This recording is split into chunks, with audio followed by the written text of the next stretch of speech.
Hello guys, welcome back to our channel. இன்றைக்கி நம்ம சேனலில் ஃபஸ்ட் டைம் மிட்டுக்குட்டி ஃப்ளை பண்ண வீடியோ உங்கள் கூட ஷேர் பண்ணியிருக்கேன். ஸோ வீடியோவை ஸ்கிப் பண்ணாமல் கடைசி மட்டும் பார்த்து என்ஜாய் பண்ணுங்கள். அவனுக்கு வயிறு ஃபுல்லாயிடுச்சு, பாதா மேலே ஏறிட்டான்.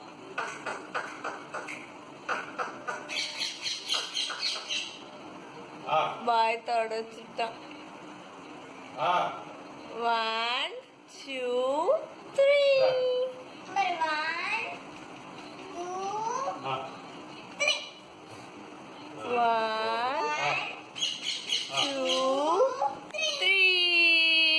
இந்த வீடியோ உங்களுக்கு பிடிச்சிருந்தா மறக்காமல் லைக் பண்ணுங்கள், ஷேர் பண்ணுங்கள். இந்த வீடியோ எப்படி இருந்துச்சுன்னு சொல்லி கீழே கமெண்ட் பாக்ஸில் மறக்காமல் கமெண்ட் பண்ணுங்கள். என்னோட சேனல் நீங்கள் புதுசாக பார்க்குறீங்கன்னா கீழே தெரியுற red colour subscribe button press பண்ணி பக்கத்தில் இருக்கிற பெல் ஐக்கானையும் கிளிக் பண்ணிக்கோங்க. அப்போ தான் நான் போடுற வீடியோ நீங்கள் மிஸ் பண்ணாமல் பார்க்க முடியும். தேங்க்ஸ் ஃபார் வாட்சிங்.